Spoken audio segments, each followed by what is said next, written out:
మంత్రులు సమన్వయంగా ఉంటేనే రాష్ట్రం అభివృద్ధి సాధిస్తుంది. ఆ విషయం ఆ మంత్రులకు తెలియందేమీ కాదు. అయినా సరే వారు ఎడమొహం పెడమొహంగా ఉంటున్నారు.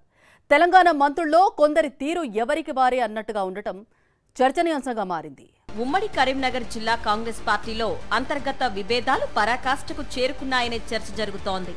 మంత్రి దుద్దిళ్ల శ్రీధరబాబుకు మంత్రి పొన్నం ప్రభాకర్కు మధ్యన గ్యాప్ బాగా వచ్చిందని అంటున్నారు. ఎందుకోగాని ఈ ఇద్దరికి పొసగడం లేదని వారి అనుచరుల ద్వారా అందుతున్న సమాచారం. మంత్రి శ్రీధరబాబుకు పెద్దపల్లి ఎంపీ గడ్డం వంశీకి మధ్యన కూడా గత కొంతకాలంగా విభేదాలు పెరిగాయని అంటున్నారు. మంత్రి శ్రీధరబాబుకు ఈ మధ్యనే మంత్రి అయిన గడ్డం వివేక్కు మధ్యన పచ్చగడ్డి వేస్తే చాలు భగ్గున మండుతోందట. మొత్తం మీద ఉమ్మడి కరీంనగర్ జిల్లా కాంగ్రెస్ పార్టీ రాజకీయాలు పూర్తిగా విభేదాలతో నిండిపోయాయని, ప్రజా సమస్యల కంటే అధికార కాంగ్రెస్ నేతల మధ్య ఇగో సమస్యలు ఎక్కువగా ఉన్నాయని రాజకీయ విశ్లేషకులు భావిస్తున్నారు. ఇటీవల జగిత్యాలలో మాజీ మంత్రి జీవన్ రెడ్డి ఇంట్లో నిర్వహించిన ఓ వేడుక కోసం పలువురు మంత్రులు వచ్చారు.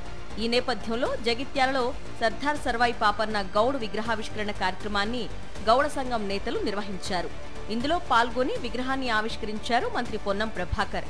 ఆ తర్వాత అటుగా వెళ్తున్న మంత్రి వివేక్ వెంకటస్వామి సర్వాయి పాపన్న విగ్రహానికి పూలమాల వేసి ప్రసంగించడం మొదలుపెట్టారు.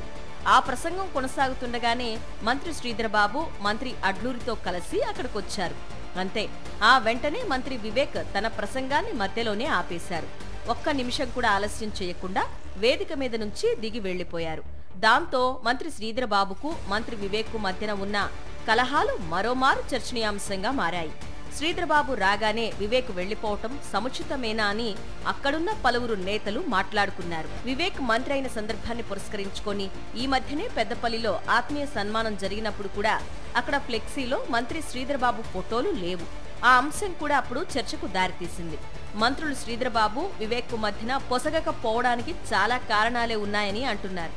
కొంతకాలం క్రితం కాళేశ్వరంలో జరిగిన పుష్కర ఉత్సవాల్లో మంత్రి వివేక్ కుమారుడు పెద్దపల్లి ఎంపీ గడ్డం వంశీ ఫోటోలను పెట్టలేదు. దానిపై అప్పుడు ఎంపీ గడ్డం వంశీ ఆగ్రహించి ఘాటు వ్యాఖ్యలు చేశారు. కులాధిపత్యం కొనసాగుతుందని గడ్డం వంశీ ఆవేదన చెందారు.